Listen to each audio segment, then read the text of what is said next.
Genki Call here to go over the Soulforge offerings for the week of January 24th, 2021. We are in Broken Spire this week. There are some good things here in the Soulforge, especially weapons, I would say. So, for the legendaries, we've got Kraken, which could have been very useful this last week when we were in Blackhawk.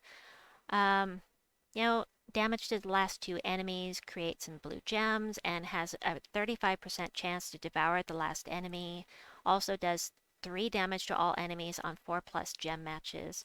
Um, I would not say worth crafting personally, but that is, you know, 800 diamonds is an awful lot. However, Tesla, on the other hand, this is one legendary that is definitely worth the 800 diamonds. Actually, she was my one and only legendary craft, and I crafted 2 of her so that I could be successful in some delving that I was doing.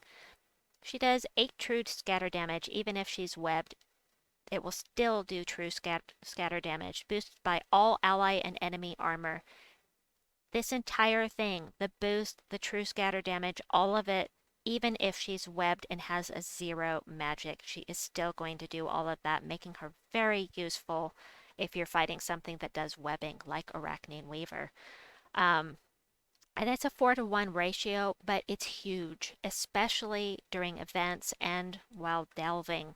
Anything that's going to give a boost to Tesla, any event that she's allowed in, she is going to kill everything. She's fantastic.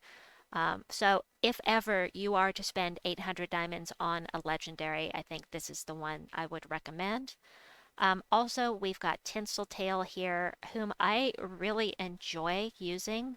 I generally don't like the either or type of troops, but for some reason I like Tinseltail. She gives all allies 4 magic, which is fantastic. That means you're hitting harder. If there are variables, anything in purple is going to be affected by that 4 magic. And then she has a 50% chance for each of the following: with damage to all enemies, explode 8 random gems, and or give all allies 38 life. So I like her a lot. I enjoy using her, especially in delves, but again, $800, 800 diamonds is a lot. So, keep that in mind when you're looking at her. The last legendary we have here is Baphomet, who does damage to 3 random enemies. If the enemy is burning, deal double damage.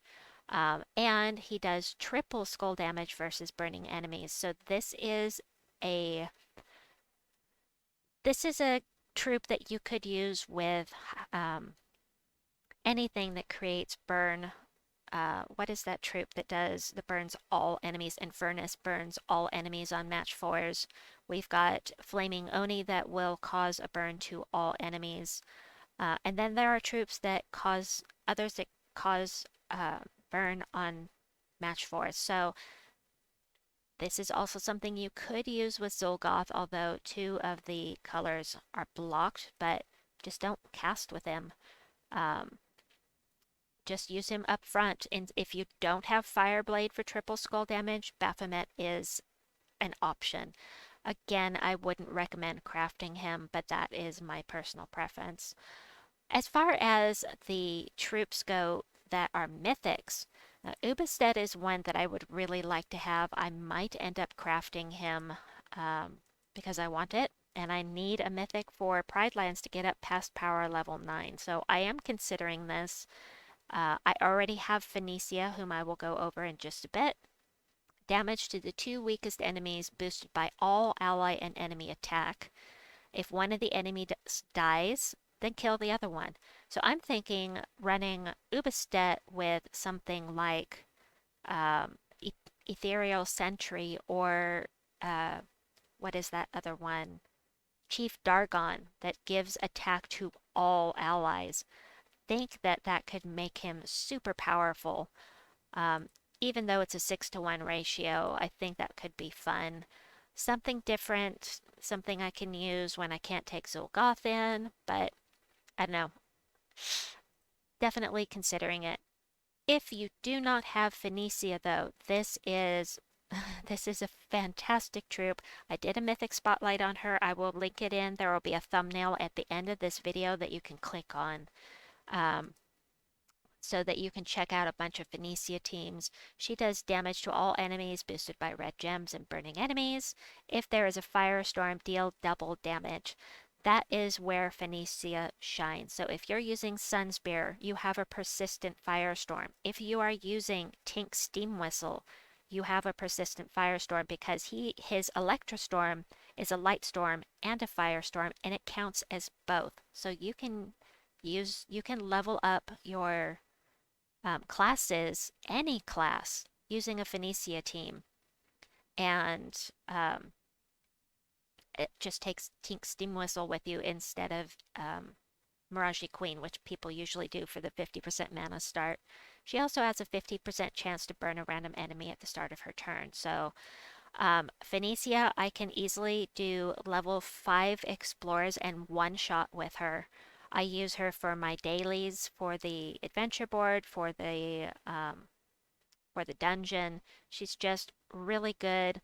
The thing is that she's the level you're going to be able to one shot is dependent upon your magic. So if you're a lower level player, she may not seem that useful to you at first, but I don't know when she'll be back around. This is a new mythic cycle that we started recently. So, however, in 2 weeks' time, we are going to Suncrest, and you'll have an opportunity to try and get her with your event keys. It is possible.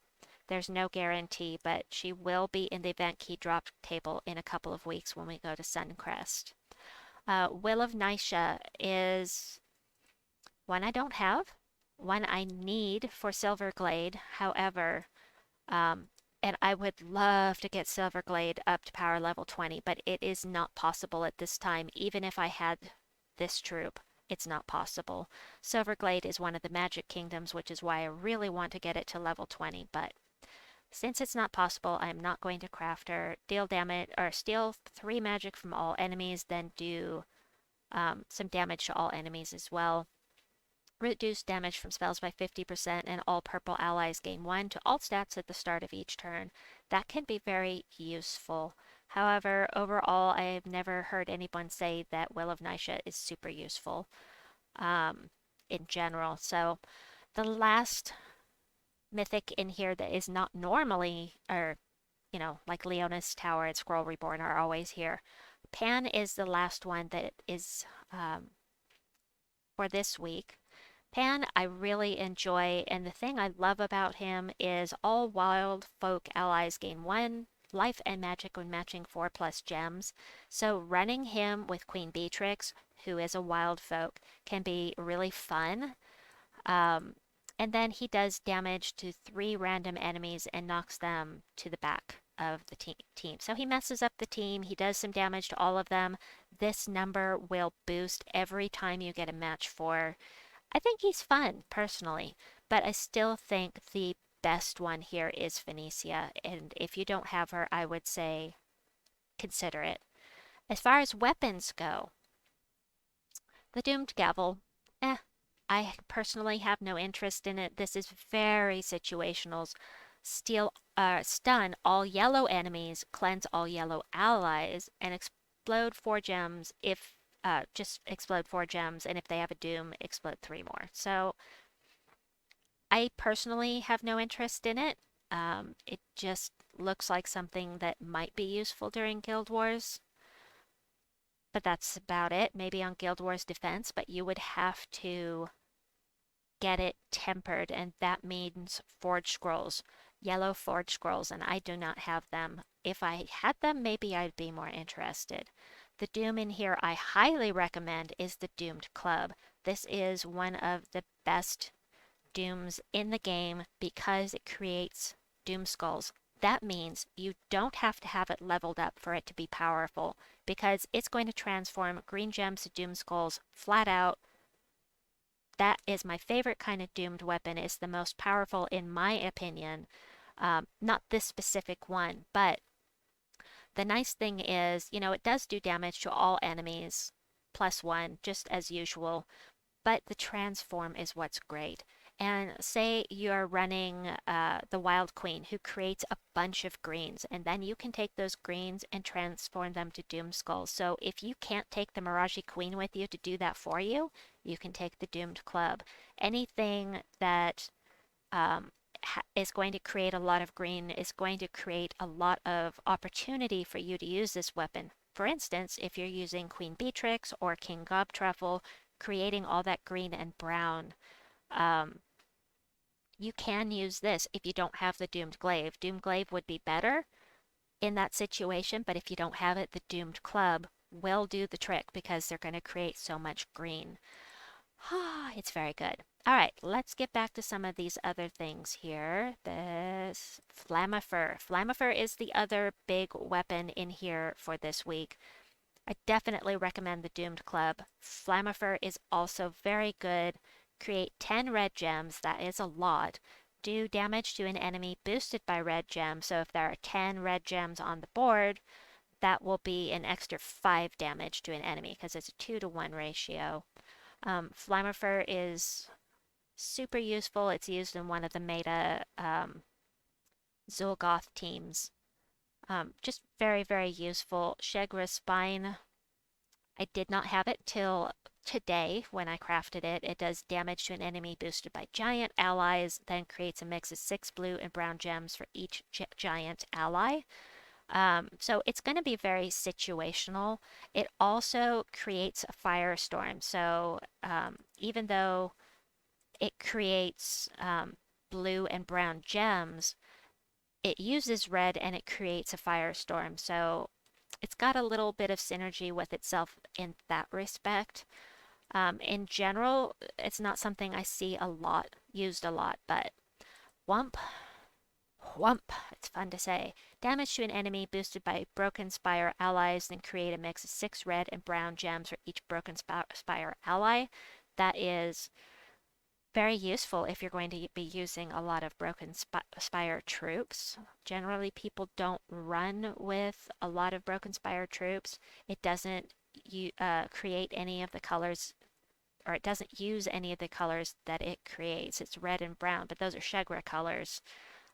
So useful in that respect. There are a lot of troops that use red, which, you probably know already if you're doing the world event.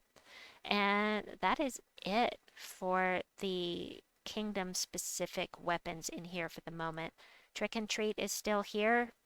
I don't know why it's still here, but it is. So if you have 5 of the devil cards, this is supposed to leave the Soulforge and not come back until next Halloween. But, it's still here, so I guess until they remember to take it out, it will still be available. Anyway, that is it for... Yeah, I'm still thinking about Ubastet. I'm going to hold off for now. All right, that is it for the Soulforge video for the week. I hope that you enjoyed this. Please like and subscribe, and we'll see you soon. Bye-bye!